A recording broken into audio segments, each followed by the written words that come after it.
Hi, I'm Morag from Our Permaculture Life, and I came home today and my mate Wiruungga was sitting on my veranda. So we're heading out for a bit of a wander around the garden to talk about the plants that are in and around the landscape and what are their uses, how they can be used as medicine, as food, and their importance in the landscape and in culture. So we're going to follow Wiruungga around as he kind of spots and talks about stuff and tells us stories about plants. And so I'm so excited about what we're going to learn. Yeah, I'm going to be learning too Yeah. about what we got right here beside us. What are you holding on to here? Well, I'm just resting at the moment, but this paperbark type of tree we use wrapping up our food like a foil paper, you know, the foil, aluminium foil, and this does the same. But when I'm doing seedlings and stuff like that, also I wrap it like this, and I put my mulch in, like my soil in there, and I staple this together. But I put my soil in there, and you could soak this. This holds water more than anything else. Brilliant idea. Yeah, it holds water like that. Yeah. So when you're doing your little seedlings, even putting seeds in there, Yeah. you put them in there, you know, just going to hold the moist. Yeah. And then when they come up, you can plant the whole lot of that together. Yeah. So it's still got that. So you're not disturbing its roots. You're not disturbing nothing. No. You got it all like that. And this tree is like that because we use this for toilet paper, Oh, yeah. Nice for- and soft. for bedding, Temple-eye. for bedding, for housing, Yeah. women's business, babies. So this tree, in the West, you get trees like this. Yeah, So you yeah. can strip off big rolls. Yes. Sounds And but this is better than the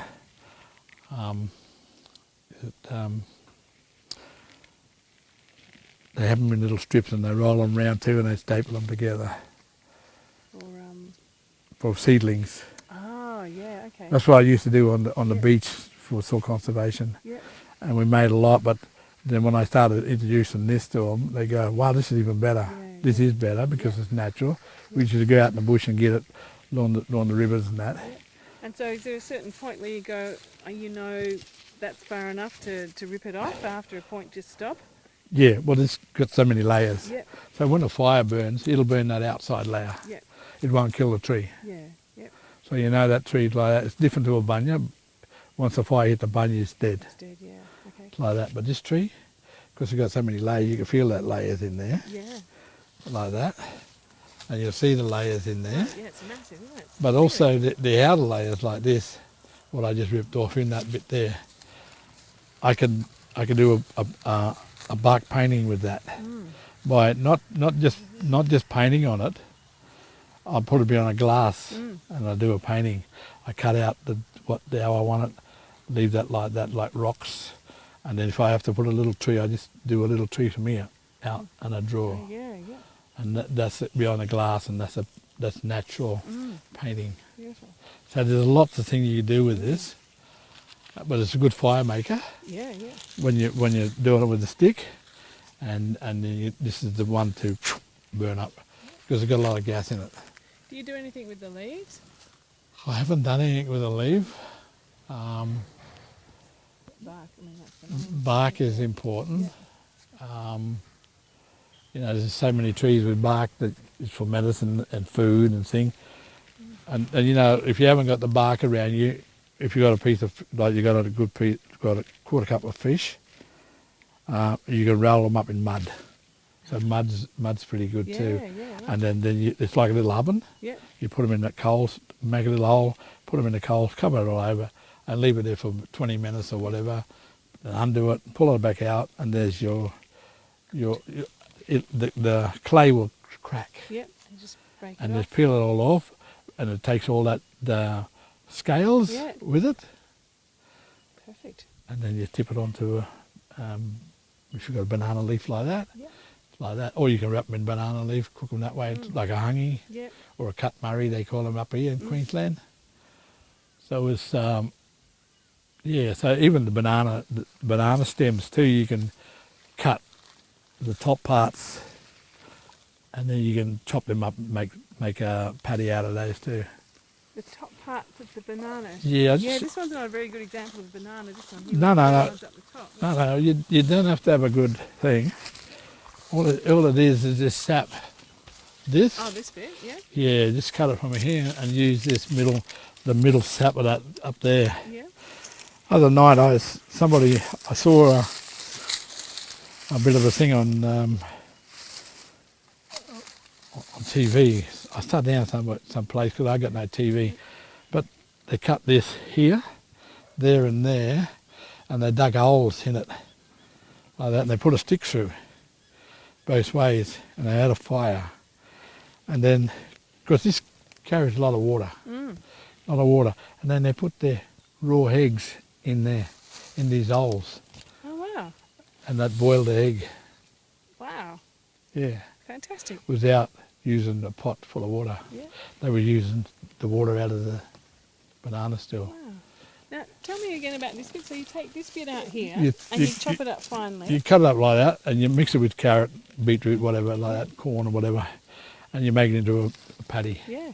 It's a vegetarian paddy. Yeah. Fantastic. I never thought of eating that bit before, but awesome. Just found that down there.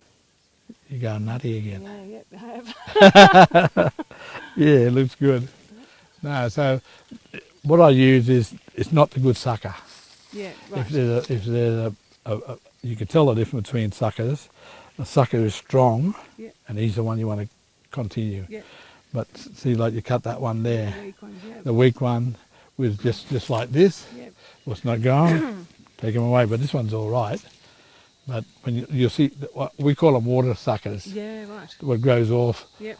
the good sucker. Yep. So that's the thing that we gotta you use for food. Yep.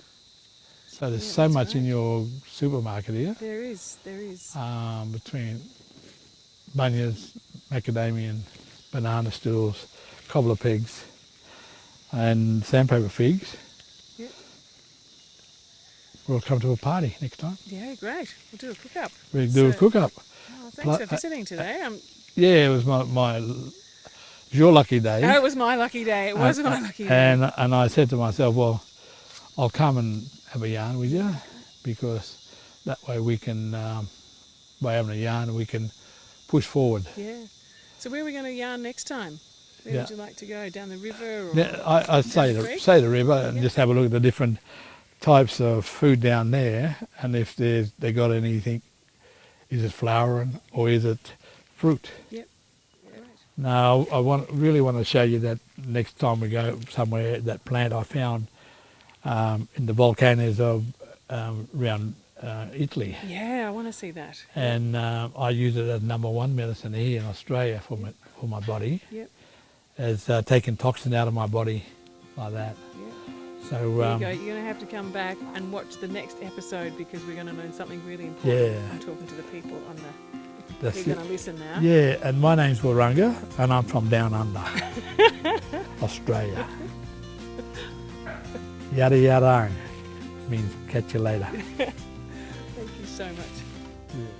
There's a lot more to show you in this walkabout, but if you want to see more, come over to the Our Permaculture Life membership community at thegoodlifeschool.net.